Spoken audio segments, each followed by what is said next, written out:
Perang di Gaza mengundang kekhawatiran akan meningkatan radikalisasi di sejumlah negara yang memperkuat rekrutmen bagi kelompok teroris internasional seperti ISIS dan Al-Qaeda. Eropa menjadi salah satu wilayah yang rentan dan belakangan mengalami sejumlah serangan. Berikut laporan Yuni Salim dari VOA.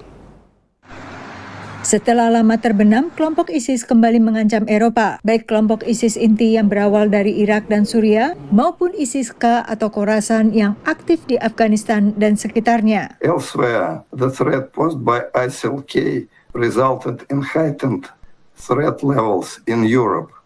The group is considered the greatest external terrorist threat to the continent. Polisi di Austria Agustus lalu menggagalkan upaya serangan ISIS terhadap konser Taylor Swift di Wina, sementara di Solingen, Jerman, terjadi penikaman yang menewaskan 3 orang. ISIS mengklaim bertanggung jawab dan lewat akun Telegramnya mengatakan bahwa serangan ini dimotivasi balas dendam bagi umat Islam di Palestina. Tapi polisi juga menyelidiki apakah serangan termotivasi penolakan atas permohonan suaka pelaku penikaman. Kelompok anti-ekstremisme dan anti-radikalisasi di Eropa, Violence Prevention Network, mencurigai berlanjutnya perang Israel-Hamas di Gaza dimanfaatkan ISIS untuk menyebarkan radikalisasi.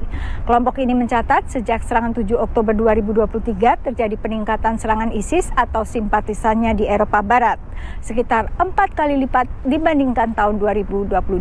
Pada hari yang sama dengan penikaman di Jerman, terjadi pembakaran mobil dekat rumah ibadah Yahudi di Prancis Selatan. Police are worried about is that because of all of the fundraising for Palestine, and there's certainly then for the humanitarian needs more generally, that there could be organizations that try to use fundraising for Palestine to divert funds to extremist organizations. Tapi menurut Sydney Jones yang lama memantau terorisme di Asia Tenggara, proses radikalisasi ini tak meluas ke Indonesia. For the Palestinian cause itself, there's certainly huge outrage, deservedly so, about the number of civilians killed and the destruction that's taken place. And that outrage is palpable not only in the population at large, in the governments in Indonesia and Malaysia. There's also widespread outrage.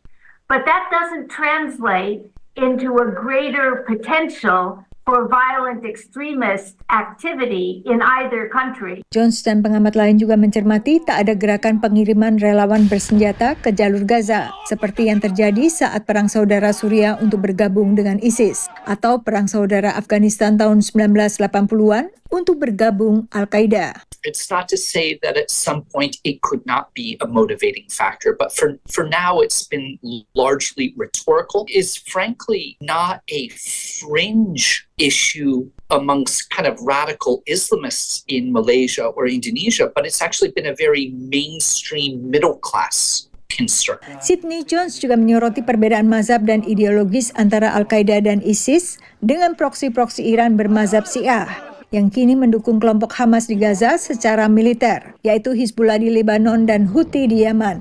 Bahkan saat masih menguasai sebagian Irak dan Suriah, ISIS selalu memusuhi Iran dan proksinya. Dari Washington DC, Yuni Salim dan tim VOA.